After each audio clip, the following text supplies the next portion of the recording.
पहला धमाका, दूसरा धमाका, तीसरा धमाका। एक ही सर्जिकल स्ट्राइक में हिजबुल्लाह ने फोड़ डाली इजराइल की 3 आर्क।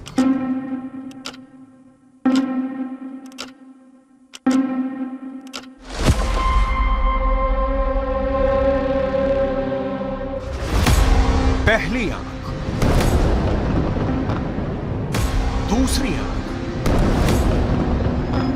तीसरी आंख। हिजबुल्लाह ने मिसाइल अटैक करके इजराइल की 3 आंखों को फोड़ दिया। ये मेरान एयर सर्वेलेंस बेस है और यहां इजराइल के रेडार और कम्युनिकेशन सिस्टम थे, जिससे वो लेबनान में हिजबुल्लाह पर नजर गड़ाए रहता था।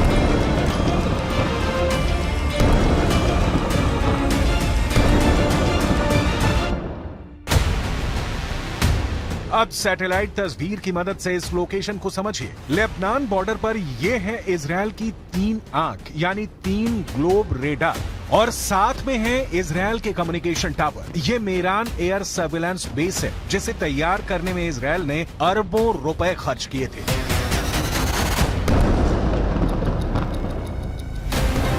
यही वजह है कि लेबनान के हिजबुल्लाह ने इसे अपना सॉफ्ट टारगेट बनाया। बेरूत में हमास के डिप्टी चीफ सालेह अल अरूरी की मौत के बाद यह हिजबुल्लाह का इजराइल पर सबसे बड़ा हमला है।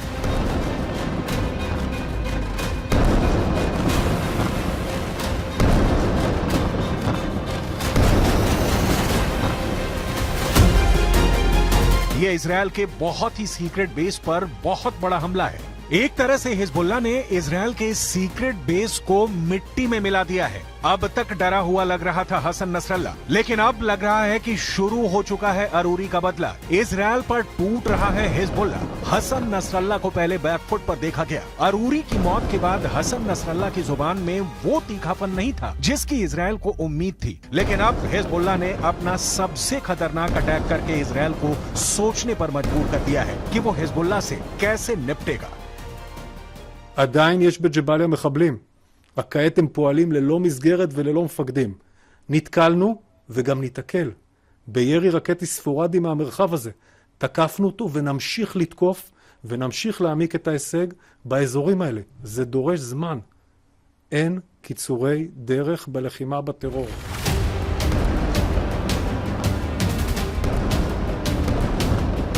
इस वक्त लेबनान और इजराइल के मौत वाले बॉर्डर पर हिजबुल्लाह का पूरा कंट्रोल है। हिजबुल्लाह अब ऐसी मिसाइल फायर कर रहा है जिसके आगे इजराइल के टैंक अपनी तोप रगड़ते हुए नजर आ रहे हैं। हिजबुल्लाह ने निकाली हैं 3 बहुत ही खतरनाक एंटी टैंक मिसाइल और मल्टी बैरल रॉकेट लॉन्चर। ये मिसाइल ईरान से सप्लाई की जाती रही हैं और ऐसी मिसाइलों का हिजबुल्लाह के पास बहुत बड़ा जखीरा है।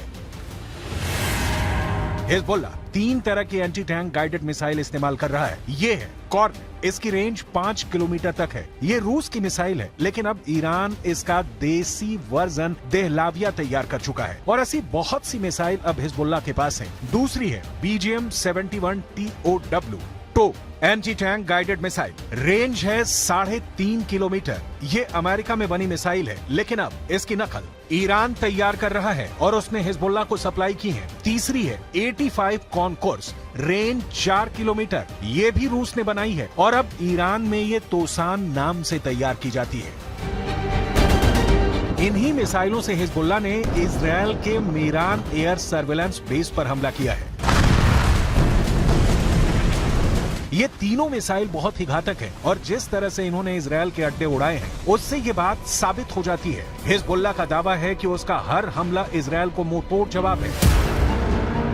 बताया जा रहा है कि हिजबुल्लाह ने इस अड्डे को उड़ाने के लिए 60 से ज्यादा मिसाइल फायर की हैं और सभी अपने टारगेट पर लगी।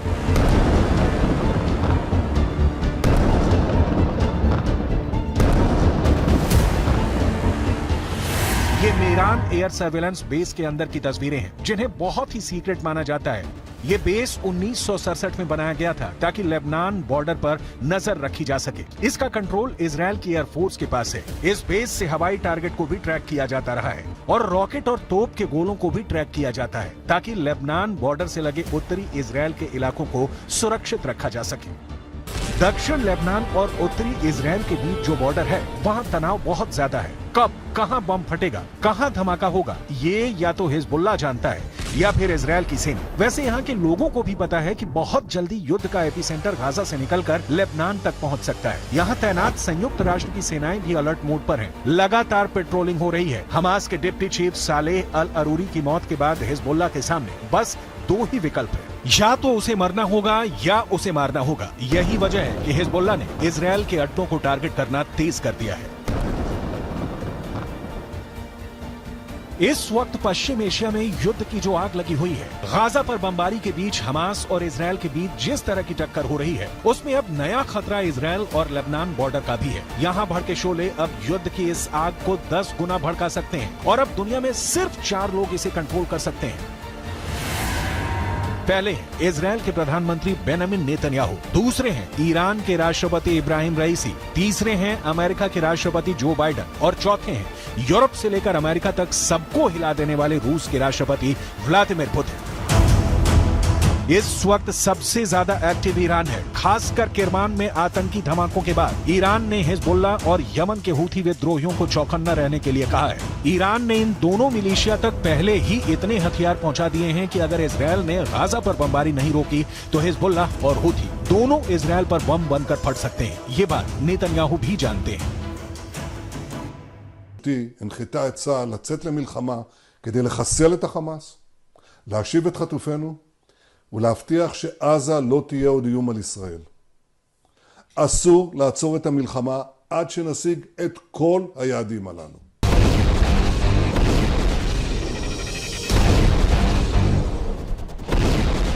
जब से सालेह अल अरूरी को इजराइल ने ड्रोन स्ट्राइक में मारा है, तनाव बहुत ज्यादा फैल गया है। ये ड्रोन स्ट्राइक बेरूत के दहिया इलाके में हुई, जिसे हिजबुल्लाह का गढ़ माना जाता है।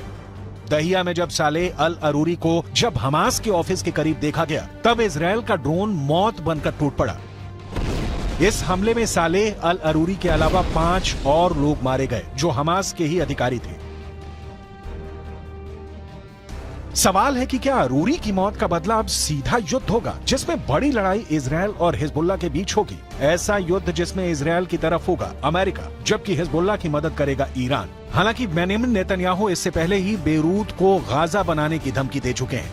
תקפנו מטרות רבות של חיזבאללה, חיסלנו מחבלים רבים, ואני שב ואומר, אם חיזבאללה יבחר להיכנס למלחמה, הוא יעשה את טעות חייו. देखा जाए तो हिजबुल्लाह वो संगठन है जिसे ईरान से पूरी मदद मिलती है और ईरान हिजबुल्लाह को इजराइल के खिलाफ एक बड़े हथियार के तौर पर इस्तेमाल भी करता आया है। लेकिन इजराइल ने अगर हिजबुल्लाह का हाल हमास जैसा करने का फैसला किया तो लेबनान में वर्ष 2006 वाले युद्ध की तबाही दोहराई जा सकती है।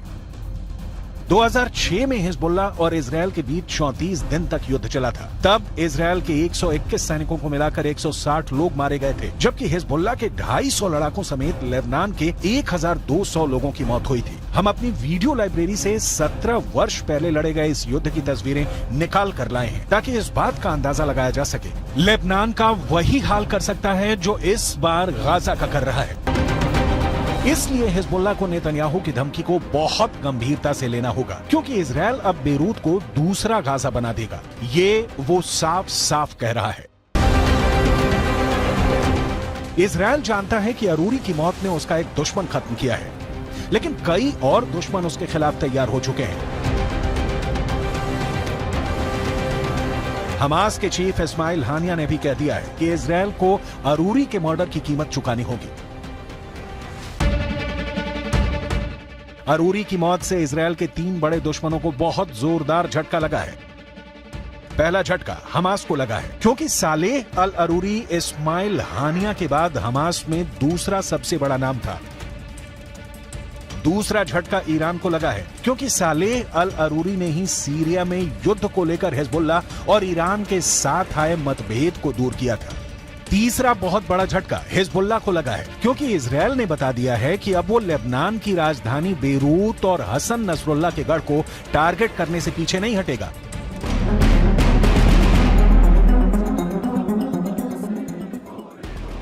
इस वक्त गाजा के बाद वेस्ट बैंक में भी युद्ध के हालात बनते नजर आ रहे हैं। सालेह अल अरूरी की मौत के बाद वेस्ट बैंक में प्रदर्शन शुरू हो गए हैं। सड़कों पर हजारों लोग इजरायल के खिलाफ उतर आए हैं। हालात ऐसे हैं कि इजरायल को अब अपनी ड्रोन फोर्स को वेस्ट बैंक के ऊपर एक्टिव करना पड़ा है।